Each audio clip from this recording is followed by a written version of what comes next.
The narrative of Paris during World War II is a tale of a city under siege, not by bombs or artillery, but by the pervasive control of an occupying force.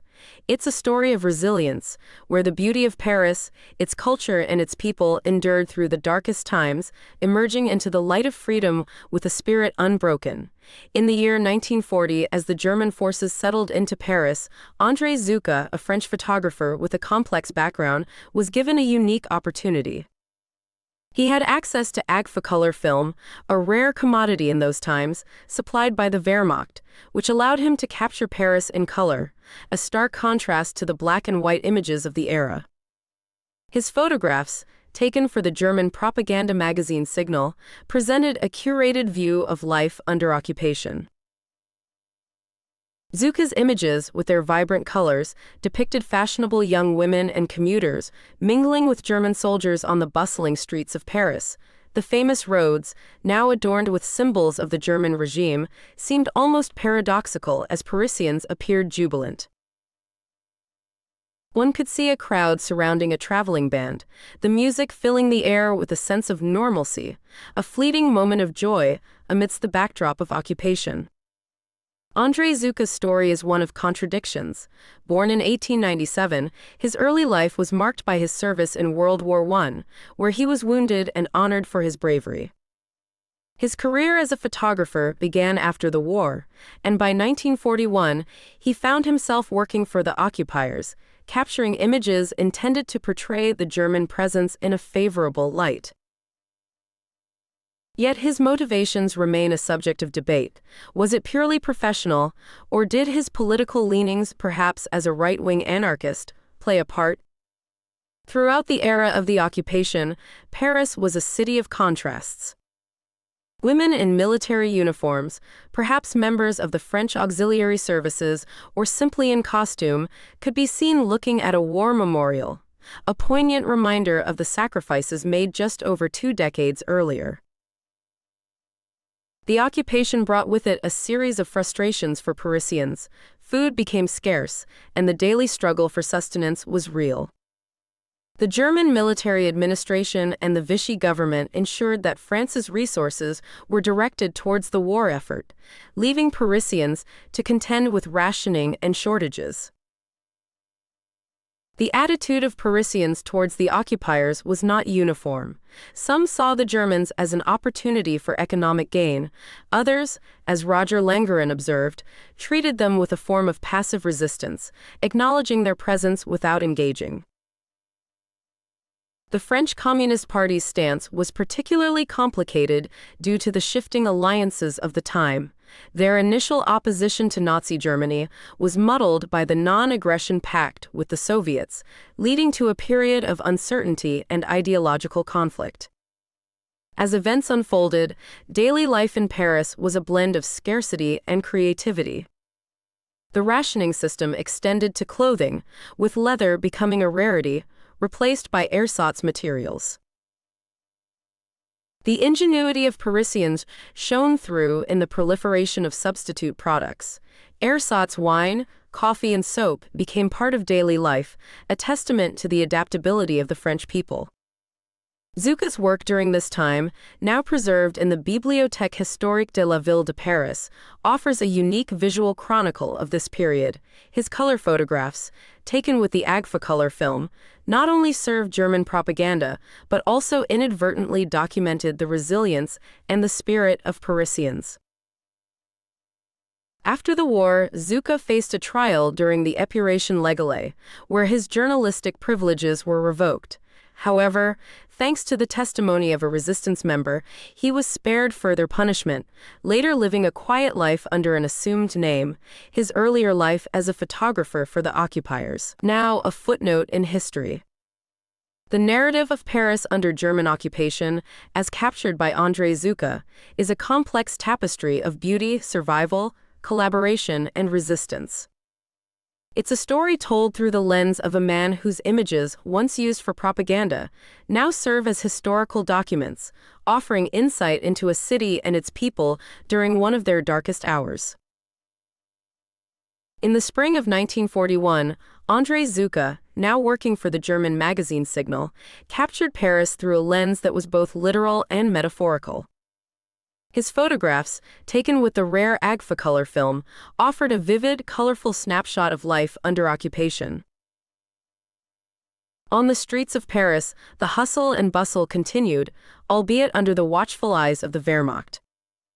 Zucca's images showed a city where life seemed to go on, where young women dressed in the latest fashion could be seen alongside German soldiers, their presence almost blending into the Parisian scenery. One might wonder at the juxtaposition, the symbols of the German regime on the famous roads, yet the Parisians, with their resilience, appeared almost jubilant. Consider a scene where a crowd gathers around a traveling band, the music echoing through the streets, a brief escape from the reality of occupation. The complexity of André Zucca's role during this time cannot be understated. Born in 1897 to an Italian dressmaker, his early life was marked by his service in World War I, where he was decorated for bravery. His transition to photography post-war led him to an ambiguous path during the occupation. His work for Signal was designed to paint a picture of a harmonious Paris, encouraging French collaboration, and perhaps even volunteering for the Legion of French Volunteers against Bolshevism. However, the debate continues over whether Zucca's collaboration was driven by ideological sympathies or by the necessities of survival under occupation. His photographs, now preserved, offer us a glimpse into a Paris that was both vibrant and under the shadow of the swastika. In the midst of this, daily life for Parisians was fraught with challenges. The German administration and the Vichy government's policies made life in the capital a constant struggle. A curfew from 9 in the evening until 5 in the morning turned Paris into a city of darkness at night, a metaphor for the times. The rationing system imposed in September 1940 meant that food, tobacco, coal, and clothing became increasingly scarce, pushing prices to new heights. Many Parisians, seeking respite from the shortages and the omnipresent German presence, left for the provinces. For those who remain, the French press and radio were channels of German propaganda, shaping perceptions and often distorting reality. The attitude of Parisians towards the occupiers was as varied as the city's inhabitants. Some saw economic opportunities in collaboration, while others, as Roger Langerin noted, treated the Germans with a form of silent protest, acknowledging their presence without truly seeing them. The French Communist Party faced its own turmoil, initially staunchly anti-fascist, yet forced into a contradictory stance due to the Molotov-Ribbentrop Pact. In Zucca's photographs, one can see two women, perhaps members of some auxiliary service, or simply in costume, looking at a war memorial. This site encapsulates the surreal nature of the occupation, where the past and present collided, and the sacrifices of one war were overshadowed by the realities of another. The occupation transformed the very fabric of daily life. The search for food became paramount, with French industry and agriculture reoriented to serve the German war machine. Shipments to Germany took priority, leaving Parisians with whatever was left over, which was often not much. The rationing extended to clothing, with leather becoming a luxury for the German army, leaving Parisians to make do with alternatives like shoes made from rubber or canvas with wooden soles. The ingenuity of Parisians shone through with the emergence of ersatz products. Ersatz wine, coffee made from chicory, and other substitutes became part of everyday life, a testament to the adaptability and resilience of the French people. Zucca's photographs, while intended for propaganda, inadvertently captured the spirit of survival and adaptation. After the war, André Zucca faced scrutiny during the Épuration Légale, his journalistic privileges revoked. Yet, the testimony of a resistance member ensured he faced no further legal repercussions.